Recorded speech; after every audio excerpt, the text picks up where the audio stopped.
El 9 Channel presenta Fila 9 con el auspicio de Nuevo año, nuevas obras para Guayaquil. Se están reconstruyendo importantes avenidas en el norte y sur de la ciudad. La Fuerza de la Unión construye la nueva ciudad. Alcaldía de Guayaquil.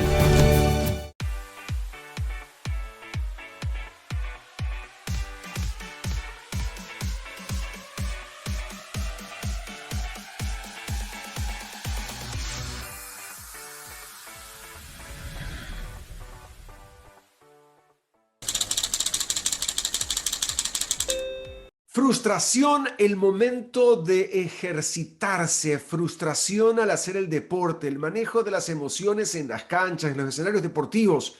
Soy Roberto Rodríguez, esto es Fila 9 Live a través del 9 Channel. Gracias por unirse a nuestra señal, gracias por estar con nosotros esta semana, para escribirme a mí de manera directa, @RobertoEcuador en Twitter e Instagram. Estamos encantados de compartir este encuentro donde estaremos hablando junto al doctor Rommel Aguirre, psicólogo clínico y además con maestría y especialidad en psicología del deporte, el manejo de las emociones, el momento de hacer deporte. ¿Cómo se manejan las diferencias entre el ejercicio, el deporte recreativo, el alto rendimiento? Lo estaremos conversando hoy aquí. Gracias a quienes amplifican también nuestra señal, la señal del 9 Channel en Radio Oxígeno FM. Gracias también a Primicias de la Cultura, como siempre, por estar con nosotros. Y gracias a Extrema FM. Nuestro abrazo grande en esta jornada en la cual compartimos ya junto a ustedes nuestra entrevista de Fila 9 Live. Nuevo año, nuevas obras para Guayaquil. Se están reconstruyendo importantes avenidas en el norte y sur de la ciudad. En Flor de Bastión, Manuela Garaycoa. En la avenida Benjamín Carrión, Rodolfo Vaquerizo Nazur en La Alborada. Cayetano Tarruel en Los Esteros. Calle Argentina en el suburbio. Raúl Clemente Huerta en el Guasmo. En la vía principal de la Nueva Prosperina y Socio Vivienda. En todas estas obras se ha levantado pavimento rígido, rampas inclusivas, arborización y sistemas hidrosanitarios completos. La Fuerza de la Unión construye la nueva ciudad. Alcaldía de Guayaquil. Fila 9 Live, el 2022. El 9 Channel tiene todos los colores de la información. Conoce nuestra comunidad en YouTube, Miami, New York, Bogotá, Quito. Fila 9 Live, todos los martes a las 8 de la noche Eastern Time. Síguenos en nuestro canal de YouTube por el 9 Channel. Nuevo año, nuevas obras para Guayaquil. El nuevo sistema de agua potable del sector Nueva Guayaquil es una realidad, beneficiando a un promedio de 10.000 habitantes con el líquido vital. La Fuerza de la Unión construye la nueva ciudad. Alcaldía de Guayaquil.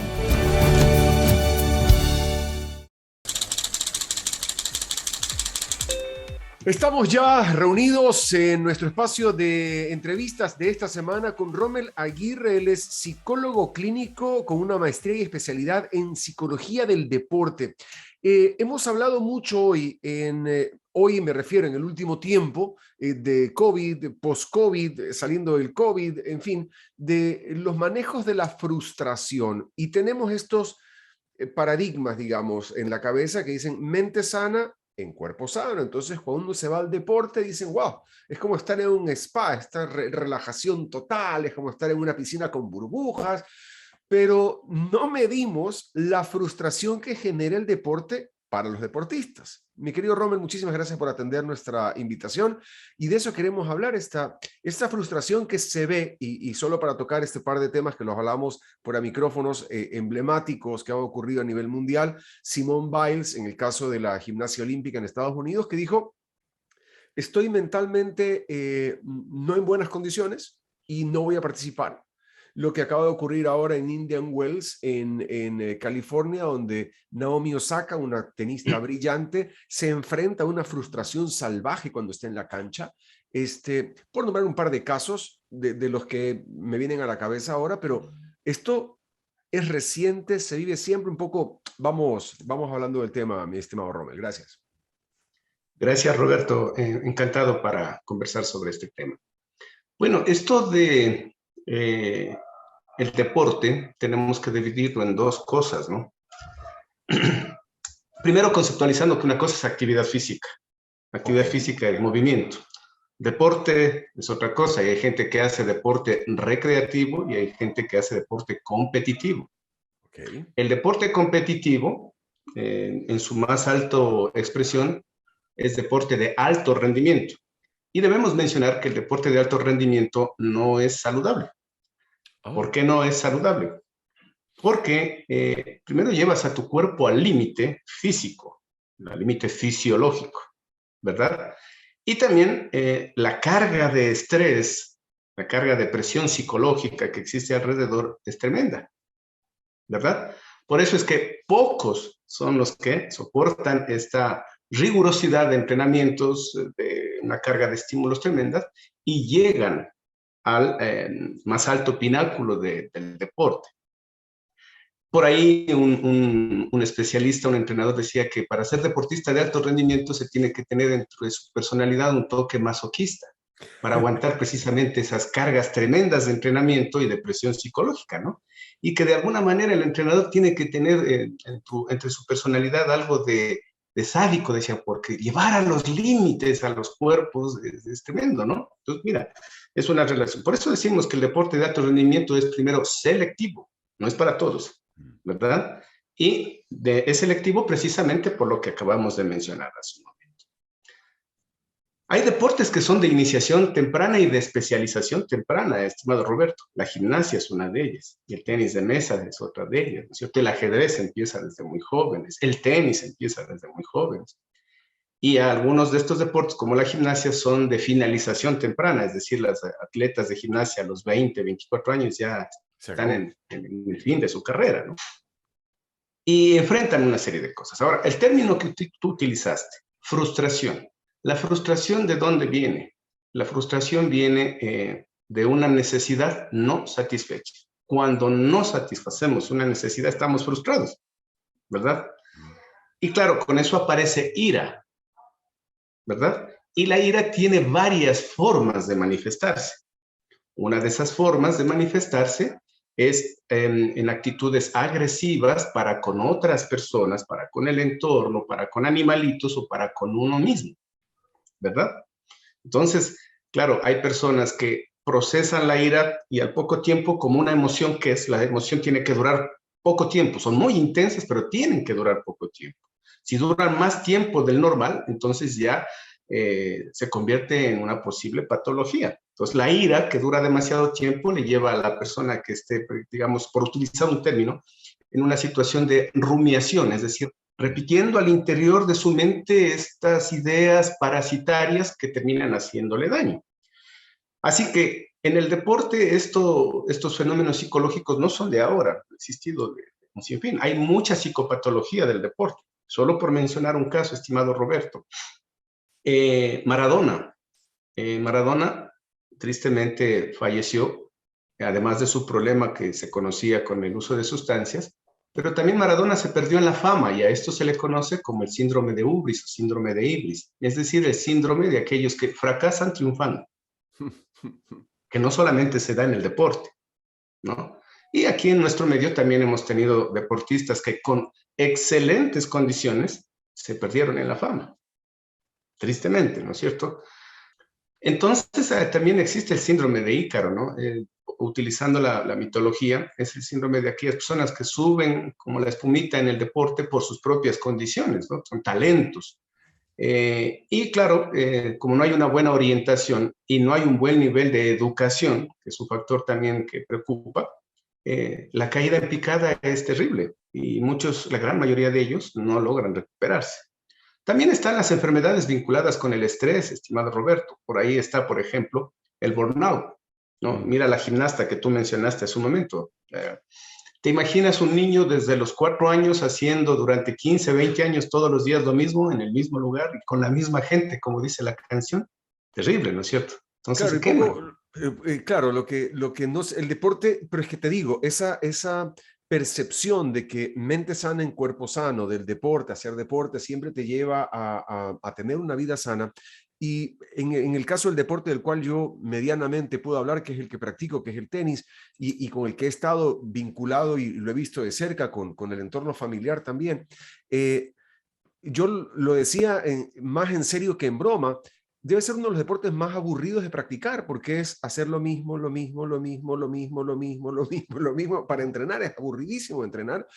Y cuando estás tantas horas en la cancha y yo veo a los jugadores que terminan, cogen, en algunos casos rompen la raqueta y los ves perdidos la cabeza en la cancha, pero termina el partido y salen como que no ha pasado nada.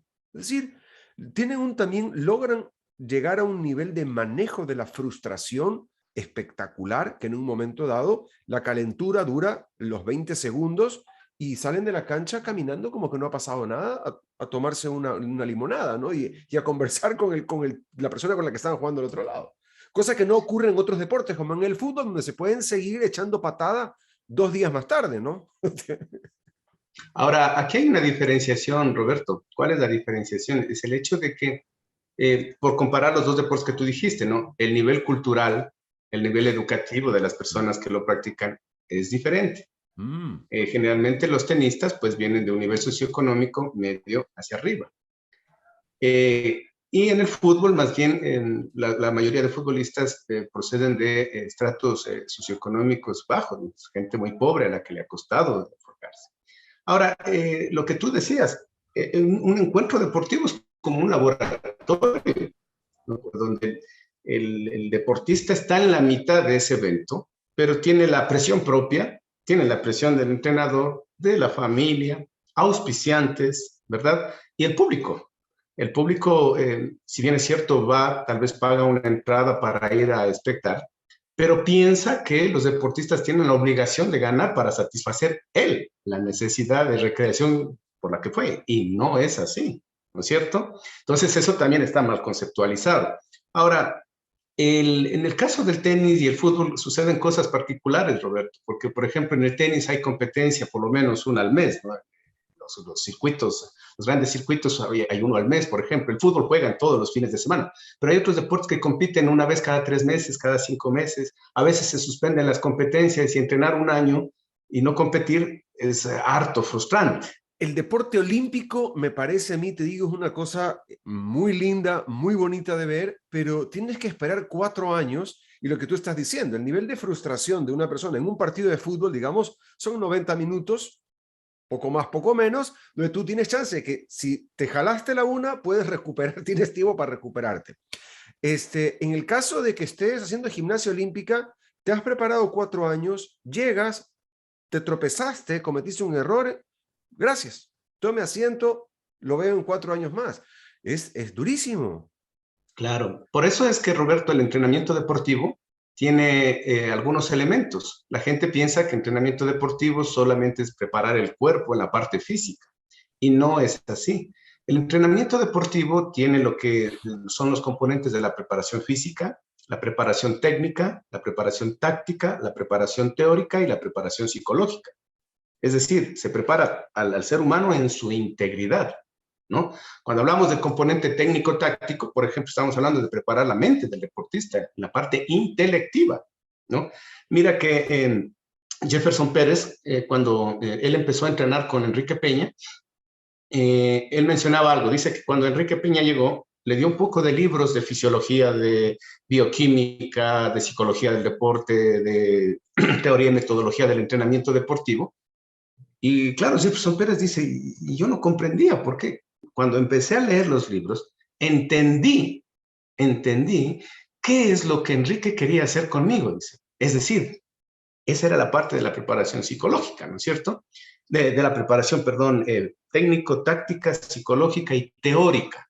Porque si solamente preparas el cuerpo, vas a llegar a un límite y hasta ahí. Por eso digo, el deporte de alto rendimiento es diferente, ¿no? Ahora, el deportista olímpico tiene que competir en las competencias clasificatorias. Y antes de las clasificatorias tiene que participar en los campeonatos nacionales para pertenecer al equipo olímpico. Y todo eso implica, el entrenamiento tiene volumen y tiene intensidad. Volumen es la cantidad de horas, el número de repeticiones, la cantidad de kilómetros, el número de golpes que dan. Eso es el volumen, ¿cierto? Qué sé yo, un maratonista para llegar a la maratón, solo digo un número, para correr una maratón de 42 kilómetros, en los 4 años antes habrá acumulado, qué sé yo, 40,000 kilómetros. Un judoka habrá entrenado, qué sé yo, 300, 500, 1000 horas, en fin. Y si al volumen le sumas la intensidad, porque cuando se acerca la competencia ya no se entrena tanto tiempo, pero sí más intenso, más intenso, más intenso, ¿no? Ahí es donde el cuerpo sufre la mayor carga de estrés. Y eso le da al entrenamiento densidad. Esa carga de estrés y esa carga física, ahora que mencionas a Jefferson, conversaba yo con Jeff en algún momento del tema de la desaceleración del deporte. Entonces él me decía, mira, una vez que yo ya he parado de competir profesionalmente, no puedo dejar de hacer el deporte que vengo haciendo, porque o sea, es como un carro de carreras, que es un carro de carreras. Aunque tú le cambies las llantas y le pongas unos stickers diferentes, sigue siendo un carro de carreras. Entonces me decía, tiene que ir un proceso de de desentrenamiento. No me acuerdo la palabra que utilizó el Jeff cuando conversamos de este tema, pero me decía eso, es como un proceso de desaceleración del entrenamiento, porque no es que ya terminé de competir y me voy a sentar en una computadora y no funciona así. Y eso con el desgaste que conlleva la carrocería, ¿no? Que ya ha tenido un desgaste producto del exceso de horas, ¿no? En efecto, lo que ha dicho Jefferson es correcto. Tienes que someterle a tu cuerpo y a tu mente a un desentrenamiento. Cuando tú empiezas en el deporte, pues solo por poner un ejemplo, vas el día de hoy al gimnasio y mañana te va a doler el cuerpo. Y a la semana ya no te duele, ¿no? Porque ya tu cuerpo se adaptó. Y así como se adaptó a las cargas de entrenamiento, cuando te retiras también tiene que adaptarse a que ya no estás haciendo actividad física, pero eso tiene que ser progresivo, ¿no es cierto? Y no solamente es tu cuerpo, Roberto, porque tu mente también se acostumbró a ser competitiva. Entonces, lo que tú decías, para un Fórmula 1, un Ferrari Fórmula 1, andar en el tráfico de Quito va a ser medio molestoso, pues, ¿no? Porque se está acostumbrado a volar. Y entonces una persona que estaba acostumbrada a estar en un medio competitivo cada semana, cada mes, el dejar eso sí le resulta bastante incómodo, ¿no? Y de hecho hay casos en el deporte mundial de deportistas que se han retirado así de manera abrupta sin haber hecho un proceso y han caído en consumo de licor, algunos han caído vinculados con el consumo de drogas y otras tantas, ¿no? Porque, vuelvo a insistir, siempre se tiene que pensar que el deportista, estimado Roberto, antes que ser deportista, primero es ser humano. Primero es ser humano, y eso es lo que nos olvidamos, ¿no? Entonces, ahí viene una pregunta, Rommel. ¿Qué hacer? Por un lado, el deportista, un deportista ya que tenga manejo de su situación y de su entorno. Un padre que esté con los hijos en el deporte. ¿Cómo nos damos cuenta de que hay una banderita roja alzada? Aquí puede haber un problema porque, insisto, y lo he dicho siempre aquí en el programa, es muy fácil cuando tú tienes un dolor en el brazo decir, ok, me voy al traumatólogo porque me duele el brazo. Pero cuando tú tienes este problema de las emociones, más aún ahora, regresando a lo que te decía al inicio, donde venimos en esta época hemos estado encerrados, donde las limitaciones económicas han sido de carácter general, las enfermedades, hemos perdido amigos, hemos perdido parientes y demás, todas estas frustraciones, más la frustración que ya venía cargando el deporte, ¿cómo nos damos cuenta que hay que tomar un cambio de ruta, hay que hacer un alto, hay que hacer un movimiento o consultar a un especialista como tú? Es decir, porque, insisto, cuando nos duele el hueso, vamos al traumatólogo, te duele la garganta, vas... Pero cuando tienes un problema de emociones, dices, no, ya se me ha de pasar. Bueno, dos cosas. Primero, hay que mencionar algo. En nuestro país, y en muchos países de Latinoamérica, no se prioriza la formación de equipos multidisciplinarios. El deportista, en el mejor de los casos, viaja solo con su entrenador, en el mejor de los casos, ¿sí? Y claro, cuando ya están en la cima, entonces ahí se incorporan algunos profesionales como médico, psicólogo, pero esa no es la idea, porque tiene que haber un acompañamiento desde siempre, ¿no? Te repito una frase de una chica de gimnasia que alguna vez le mencionaba a un colega psicólogo: yo no quiero conversar con usted porque usted no me conoce, le dijo. O sea, si usted quiere ahorita motivarme, no, o sea, me va a estresar más, así que no. Lo otro, los padres de familia tienen que entender que son padres de familia, no son entrenadores, no son médicos, no son psicólogos, ¿no? Porque a veces quienes más se estresan son los padres de familia. Hay padres de familia que de alguna manera exigen, presionan demasiado a sus hijos porque tienen que ganar. O sea, disculpando la expresión, tal vez se puedan ofender susceptibilidades, pero si hay padres de familia que si el deportista no gana, es como que ellos hubieran perdido, parecería que son campeones frustrados, que quieren cubrir esa frustración a través de sus hijos. Cuando uno ve señales de alarma, como por ejemplo cambios de comportamiento, cambios en sus afectos, cuando la persona está bastante irritable, cuando de repente contesta de una manera inadecuada, lo apropiado es que el entrenador sea quien haga el abordaje. El entrenador es el que prácticamente convive con el deportista, ¿no es cierto? Y el entrenador, pues, de acuerdo a la planificación que él tiene establecido, podrá comprender por qué se están presentando esos comportamientos. Un plan de entrenamiento tiene varias etapas, varios periodos, ¿no? Está la etapa de preparación general, donde se trabaja con mucho volumen. Está la etapa de preparación especial, donde se disminuye el volumen, pues incrementa la intensidad, ¿no? Hay periodos preparatorios, hay periodos especiales, hay periodos precompetitivos y hay periodos competitivos en los que, las cargas de estrés son tremendas, ¿no? Y de hecho se pueden presentar este tipo de comportamientos. Que si llegas a la competencia se pueden presentar los famosos prearranques, ¿no? El prearranque nervioso. El prearranque es la ansiedad precompetitiva. Eso que te empiezan a sudar las manos, que te duele la barriga. Sí, pero no todos los prearranques son iguales, Roberto. O sea, hay varias formas de prearranque, ¿no? Hay, por ejemplo, el prearranque que se llama la disposición combativa, ¿no? Entonces, ese es el ideal, digamos, ¿no? Porque el deportista necesita entrar activado. O sea, no le puedes pedir a un deportista que entre totalmente calmado, tiene que entrar activado. Ese es el mejor prearranque.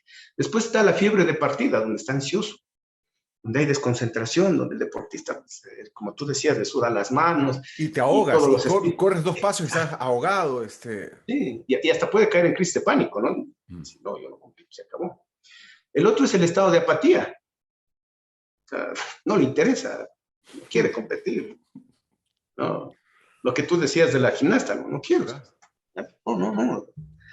Y el último es el estado de autocomplacencia, donde el deportista, de alguna manera, subvalora al rival, sobrevalora a él, subvalora al rival, ¿no? Y de repente, aquel deportista que estaba con un pronóstico grandioso, de repente, por ese tipo de prearranques, ¡pum!, tiene un resultado terrible. Mira lo que le pasó a Argentina con Colombia ese año, 6-0 creo que fue, o 5-0, no recuerdo. Entonces, claro, esos son ejemplos que se presentan, ¿no? Lo ideal sería que se cuente con equipos multidisciplinarios. Lastimosamente en nuestro país no existe. Te quiero agradecer muchísimo, mi querido Rommel Aguirre, por haber estado con nosotros en el programa. Yo creo que hemos dejado un tema planteado en la mesa y hemos podido entender un poco más también los diferentes niveles del deporte, porque no todo es hacer deporte. Me encantó esa aclaración. Una cosa es mover el cuerpo, hacer actividad física, y otra cosa hacer deporte, y mucho más allá en el camino está lo que es el alto rendimiento. Te quiero agradecer un montón el aporte a la comunidad. Gracias a ti, Roberto. Solo incorporar un término más. Una cosa es actividad física, otra cosa es la recreación y otra cosa es el deporte, ¿sí? Mucho del deporte puede ser recreativo. El deporte de alto rendimiento no es recreativo, ¿no? Por eso digo, no es saludable. En fin, ojalá pues estas palabras, este poco aporte haya sido de utilidad para la comunidad y quizás las autoridades, pues ojalá con estos triunfos que hemos tenido, ¿no? De Richard, de Neisy, de Jefferson anteriormente, Rolando, Silvio, en algún momento Andrés Gómez, Mario Pons, John Harrin, pues hagan que se dé importancia a la estructuración de verdaderos equipos multidisciplinarios. Y sí, y ahí ya no puedo terminar el programa con esta parte, porque justamente ese es un dedo en la llaga, porque somos campeones para montarnos, y no hablo de la locomotora del Carchi, somos campeones para montarnos en la locomotora del éxito. Entonces, cuando el Andrés Gómez gana Roland Garros, nos trepamos y todo es el tenis y el deporte y vamos a apoyar el tenis. Y Andrés ganó Roland Garros cuando tenía 30 años, eso fue en el 90. Cuando ganó Jefferson, saltamos, Jefferson, Rolando, todas las listas que tú acabas de mencionar, y de lo más reciente, Richard. Pero claro, esos son lo que decía Artieda en su momento: una golondrina no hace un carajo. Entonces, finalmente, están los deportistas, viene todo el entusiasmo, viene la efervescencia, y eso. Es complicado, es complicado. Roberto, no te olvides de algo. Solo nos estamos acordando de las personas que han logrado éxitos en el deporte, entre comillas, normal. Y el deporte adaptado, también tenemos campeones olímpicos. Horrores. No, Claro. Entonces, alguien decía, El Ecuador solamente... ese es un vicio de, son los que te vienen a la cabeza ese rato, pero tenemos, en lo que tú dices, deportes adaptados, tenemos ajedrez, tenemos en arterofilia, hay horrores de disciplinas y de capacidades y de personas que han participado en olimpiadas especiales, ni se diga, es decir, pero son esfuerzos fuertes, si cabe la redundancia, y no hay una gran constancia en el tiempo, apoyo al deporte, Sí. al deportista. Solo para terminar, Roberto, te quiero resumir algo, ¿no? A veces tenemos una mentalidad tan cerrada en nuestro país que nos inventamos el campeonato mundial del hornado y del encebollado y lo ganamos porque en otros países no se hace. Para terminar con un poco de humor. Está bien, compro eso. Mi querido Rommel Aguirre, psicólogo clínico con una maestría y una especialidad en psicología del deporte con nosotros. Me encantó conversar contigo. Nosotros continuamos con más. Gracias, Roberto. Nuevo año, nuevas obras para Guayaquil. Se están reconstruyendo importantes avenidas en el norte y sur de la ciudad. En Flor de Bastión, Manuela Garaycoa. En la avenida Benjamín Carrión, Rodolfo Vaquerizo Nazur en La Alborada, Cayetano Tarruel en Los Esteros, Calle Argentina en el Suburbio, Raúl Clemente Huerta en el Guasmo, en la vía principal de la Nueva Prosperina y Socio Vivienda. En todas estas obras se ha levantado pavimento rígido, rampas inclusivas, arborización y sistemas hidrosanitarios completos. La fuerza de la unión construye la nueva ciudad. Alcaldía de Guayaquil. Fila 9 Live, el 2022. El 9 Channel tiene todos los colores de la información. Conoce nuestra comunidad en YouTube, Miami, New York, Bogotá, Quito. Fila 9 Live, todos los martes a las 8 de la noche Eastern Time. Síguenos en nuestro canal de YouTube por el 9 Channel. Nuevo año, nuevas obras para Guayaquil. El nuevo sistema de agua potable del sector Nueva Guayaquil es una realidad, beneficiando a un promedio de 10.000 habitantes con el líquido vital. La fuerza de la unión construye la nueva ciudad. Alcaldía de Guayaquil.